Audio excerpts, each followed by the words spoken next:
নমস্কার বন্ধুরা, মৌমিতা হেসেলে আপনাদের সবাইকে আবারও স্বাগত। আশা করছি আপনারা সবাই খুব ভালো আছেন, সুস্থ আছেন। আজকে আপনাদের সঙ্গে একেবারেই চটপাটা একটা রেসিপি শেয়ার করছি।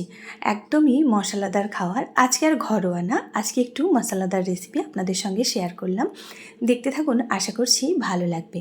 বাজারে এখন এরকম ছোট্ট ছোট্ট বেগুন খুব পাওয়া যাচ্ছে, তাই দেখুন বেগুনগুলোর মাঝখানটা কেটে প্রথমেই ভালো করে বেশ কয়েকটা বেগুনকে আমি ধুয়ে তুলে নিচ্ছি। আপনারা বাড়ির সদস্য অনুযায়ী বেগুনটা নিয়ে নেবেন। আর আপনারা চাইলে বড় বেগুনেও করতে পারেন, তবে বড় বেগুনটা তখন দুভাগ করে করবেন। আমি যেরকম গোটা রেখেছি আপনারা চাইলে দুভাগ করতে পারেন।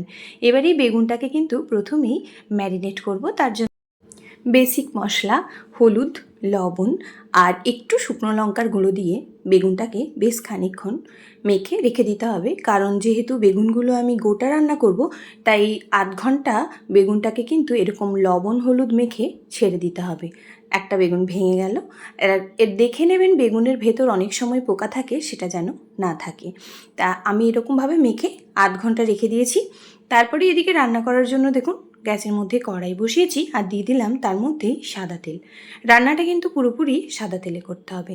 আজকে কিন্তু মালাই বেগুন বানাচ্ছি, তার জন্য সর্ষের তেল একেবারেই দেবেন না, সেক্ষেত্রে মালাইয়ের যে গন্ধটা সেটা কিন্তু একেবারেই চলে যাবে।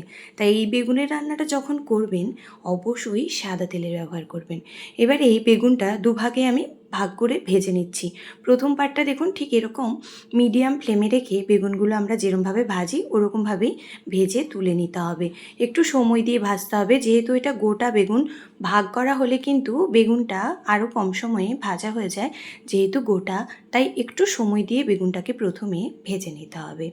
আজকে এই রান্নাটা কিন্তু ভীষণই ভালো লাগে খেতে। গরম গরম ভাতে তো শুধু এই বেগুনের রান্নাটা থাকলেই খাওয়া হয়ে যায়, তার সঙ্গে রুটি পরোটা হলেও কিন্তু পুরোপুরি জমে যাবে। বেগুনের দুদিকটাই দেখুন ঠিক লাল লাল করে ভাজা হয়ে গেছে। এবারে আমি এই বেগুনটা তুলে নিচ্ছি। আবারও পরের ব্যাচটা ঠিক একইভাবে এরকম লাল লাল করে ভেজে তুলে রাখতে হবে। আজকের এই মশলাদার বেগুনটা খেতে কিন্তু ভীষণই ভালো হয়।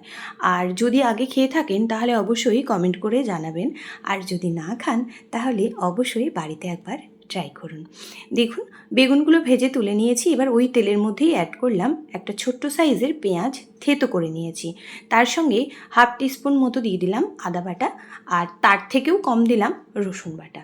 চাইলে রসুনটা স্কিপ করতেও পারেন, কারণ এখানে রসুনটা খুব বেশি একেবারেই দেওয়া যাবে না। তার কারণ মালাই বেগুনের যদি রসুনটা বেশি দেন সেক্ষেত্রে কিন্তু মালাইয়ের যে একটা সুন্দর বাটার গন্ধ, সেই গন্ধটা চলে যায় রসুনের গন্ধতে।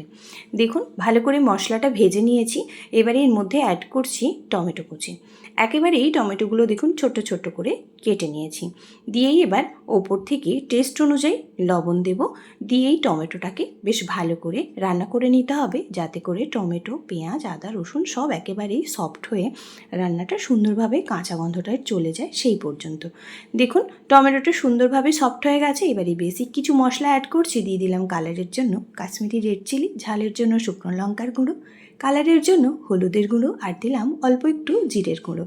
দিয়ে আবারও 1 থেকে 1.5 মিনিট মশলাটা কিন্তু কষিয়ে নিচ্ছি। আজকে যে সকল বন্ধুরা আমার চ্যানেলটা নতুন ভিজিট করছেন, যদি আমার এই রেসিপিটা ভালো লাগে তাহলে প্লিজ চ্যানেলটিকে সাবস্ক্রাইব করে পাশে থাকা বেল বাটনটা প্রেস করে প্লিজ পাশে থাকবেন, যাতে করে যখনই নিত্য নতুন কোনো রেসিপি আমি পোস্ট করব আপনাদের কাছে সবার প্রথম পৌঁছে যাবে। দেখুন মশলাটা সুন্দর করে কষানো হয়ে গেছে। এবার এই ওপর থেকে কিন্তু বেগুনগুলো দিয়ে দিচ্ছি। বেগুনগুলো দিয়ে 1 থেকে 1.5 মিনিট ঢেকে রান্নাটা করে নিতে হবে।